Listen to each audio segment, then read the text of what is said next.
What's up, family? Welcome back to the Stop Sinking Show, where we go from struggle to flow.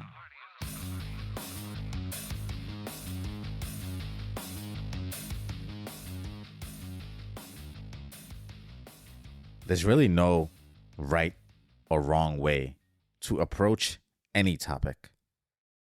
There can be a better or worse way, one that is more well received than one that is not.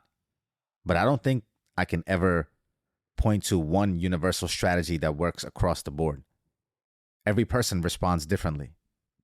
Everyone needs to be spoken to differently.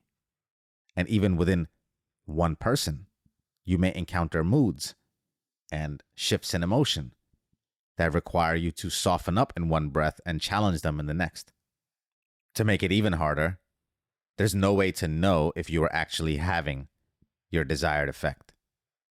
You're kind of guessing, relying on your rapport, reading body language, trusting your gut, and then ultimately being as detached from the outcome as possible so that you don't bring so much of your own self and your own need to be heard and understood into it. I think in a way, that is how I have to approach this podcast. I come on here and probably circle some block of topics, some of them very sensitive, but from angles and different analogies and different tonality, different approaches, all in a way to reach different people in different states. And I never know if I'm being effective. I don't know if it hits home, if it resonates, which parts specifically you connect to, which ones are takeaways that you will think twice about. It's mostly just a guess or just an attempt to reach my own self in my own different states in all the different ways and phrasings that I need to hear it in. For most things, this is a fine approach.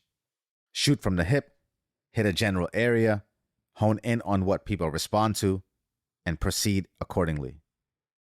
This is not the case with sensitive subjects, of which in life there are many. And if you are to approach them at all, if you have no choice or feel like it's necessary to do so, then it would help to keep some things in mind while doing so. Before even approaching any sensitive topic, you have to audit yourself and the situation. Are you even the right person to have this conversation? Have you done the prerequisite work to have the place in someone's life to even be able to have this conversation? Have you laid that relational groundwork? Are you in the right environment, place, and time where what you are going to discuss will even be well received or palatable? Do you have the other person's emotional and mental availability?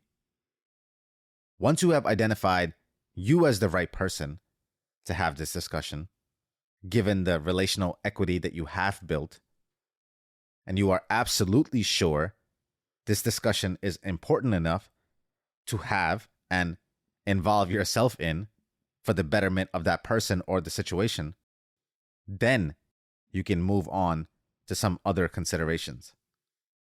Okay, so you're going to approach the sensitive subject with this person. First thing to do is to have a clear goal in mind. Anytime while in the discussion, it starts heading in the wrong direction, having a goal will give you an anchor point on what the right direction is. Meaning, if you are trying to have a positive effect on someone, or trying to influence them, or help them see something they are not seeing, and you are clear on that as a goal, then when the conversation goes left, alarm bells can ring in your head fast enough so that you can redirect your energy and words and tonality all in a way to get back on track so that you do not veer too far from the goal. You are dealing with human beings after all, so everything is unpredictable. But this is where you rely on your intentions and the relationship that you've built. Once you have the goal in mind, you have to have the actual discussion. And there are key things to do in any discussion, but especially in one with sensitive subjects.